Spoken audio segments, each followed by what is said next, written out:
श्रीनाथ वारकरी शिक्षण संस्था आयोजित भव्य दिव्य बाल संस्कार शिबिर व कीर्तन महोत्सव आणि या कीर्तन महोत्सवामध्ये 5व्या दिवसाची सेवा माझ्यासारख्या बाल पामराकडे आली हे मी माझं परम भाग्य समजते. माझं पामराय काय थोरपण पायीची वाहन पायवरी. ऐका पहिला नमस्कार त्या परमात्म्याला ज्यांनी सुंदर सृष्टी निर्माण केली. दुसरा नमस्कार माझ्या आई वडिलांना ज्यांनी मला जन्म दिला आणि तिसरा नमस्कार माझ्या गुरुवर्यांना ज्यांनी मला ज्ञान दिलं आणि चौथा नमस्कार श्री हबप्पा अशोकजी महाराज कदम यांना ज्यांनी मला इथं बोलण्याची संधी दिली. विठ्ठल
एके दिवशी दोघेही एका हॉटेलमध्ये गेले आणि त्या पैलवानाकडून त्या उत्पत्ती छापाचा पानाचा पेला खाली सांडतो.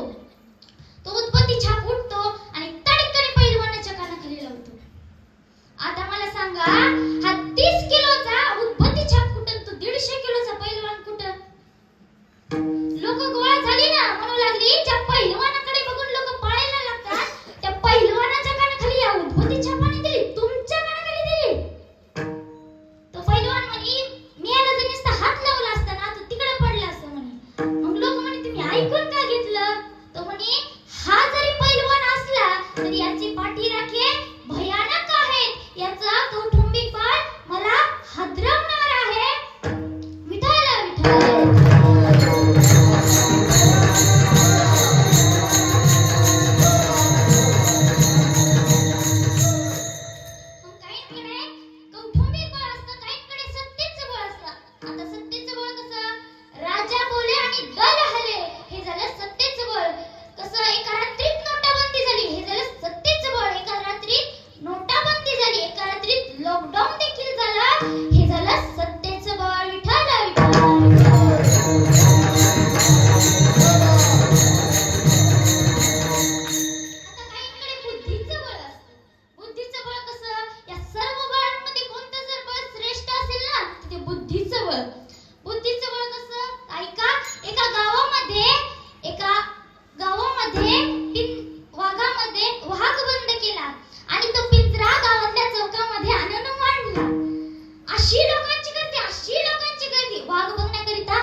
नाही, या पायाने आपण आळंदी पंढरीची वारी केली पाहिजे.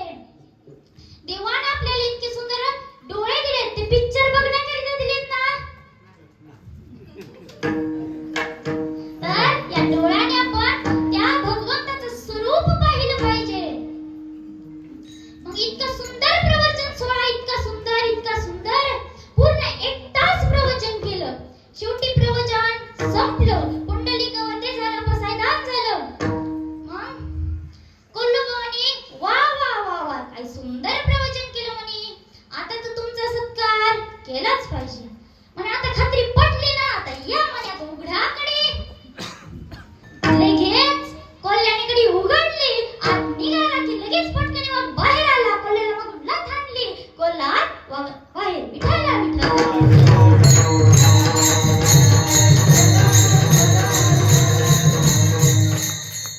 आता सगळा डाव कुणावर उलटला? कोल्ह्यावर.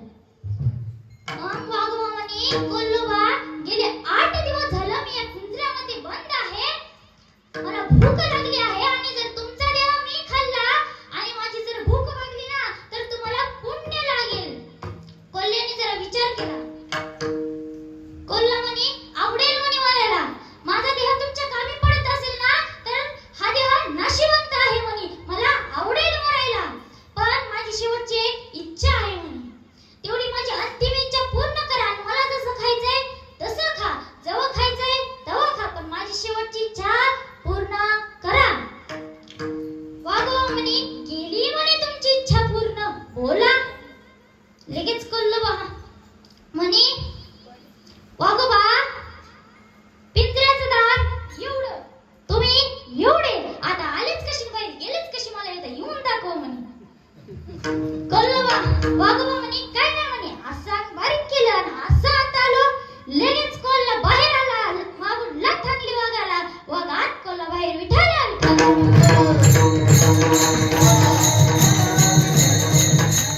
आता मला सांगा, आता कोल्हा मेला असता की नसता, पण कोल्ह्याकडे कोणतं बळ होतं? बुद्धीचं बळ. कोल्होबा म्हणे, वाघ या मला खातो होय, तू मला खातो? वाघ आहे म्हणे मी, चतुर आहे म्हणे मी, माझ्याकडे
आमच्याकडे कौटुंबिक बळ नाही. मग तुकोबर आहे तुमच्याकडे कौटुंबिक बळ नाही, मग तुमच्याकडे बुद्धीचं बळ आहे का? तुकोबर आहे म्हणतात आम्ही सदैव वासुदेव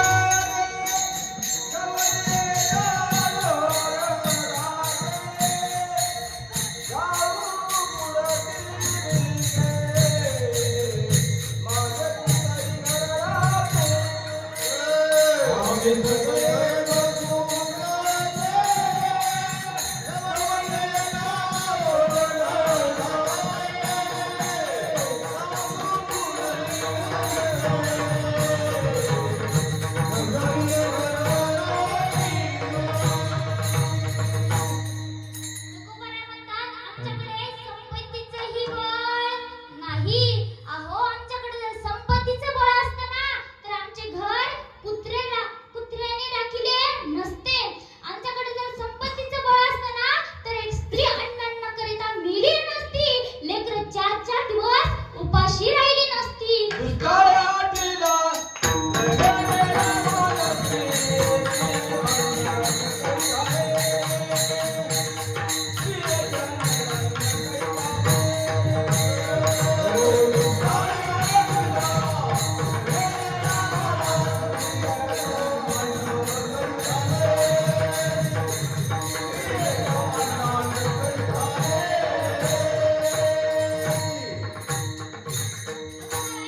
आमच्याकडे संपत्तीचं बळ असतं तर एक स्त्री अन्न करता मेली नसती.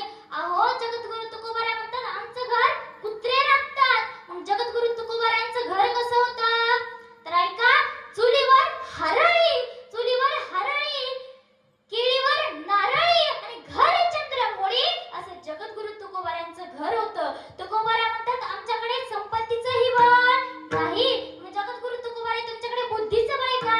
तुकोबाराय म्हणतात आमच्याकडे जर बुद्धीचं बळ असतं ना तर हा अभंग लिहिलाच नसता. मी तव अनाथ अपराधी कर्महीन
तुकोबाराय म्हणतात आमच्याकडे बुद्धीचंही बळ नाही.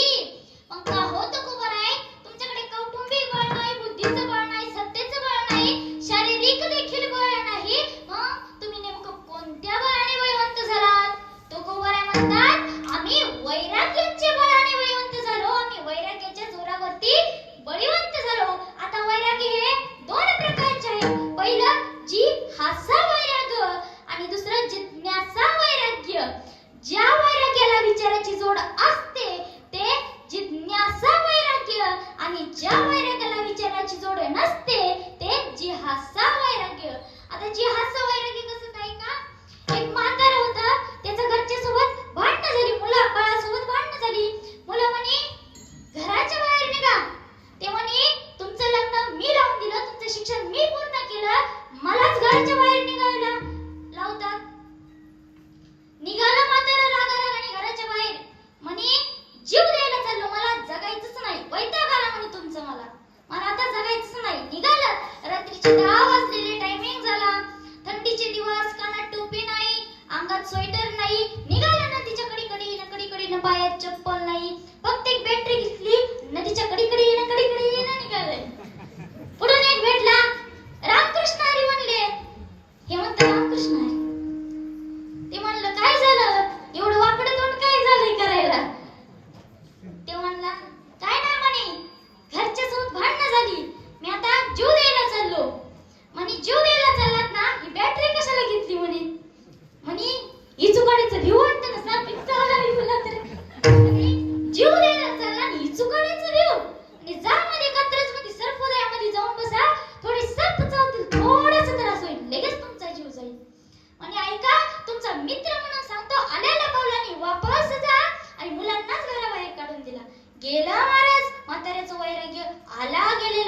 वापस. म्हणे मुलांना दिलं घराच्या बाहेर काढून. म्हणे आता आम्ही दोघच राहणार, आमच्या तिघांनी अजिबात यायचं नाही. मग हे झालं जे हास्य वैराग्य, हे झाले वैराग्याचे प्रकार. मग तुकोबाराय तुम्ही म्हणता आम्ही बळीवंत झालो. तुकोबाराय म्हणतात आम्ही त्याच्या अंकित झालो म्हणून आम्ही बळीवंत झालो. मग तुकोबाराय तुम्ही बळीवंत होण्यासाठी कोणती रीत वापरली? तुकोबाराय म्हणतात आम्ही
अजिबात नाही. हा संसार कसा आहे तर रज्जू सर्पाकार आणि भासी येले जगडंबर. जसं की एका रज्जूवरती दोरीवरती साप दिसावा ना आणि माणूस भयभीत व्हावा, तसा हा संसार आहे. दिसायला दिसतो पण असायला आहे का? नाही. तो कोवराय म्हणतात हा संसार कसा आहे? दुःख बांधवरी आहे हा संसार.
बडबड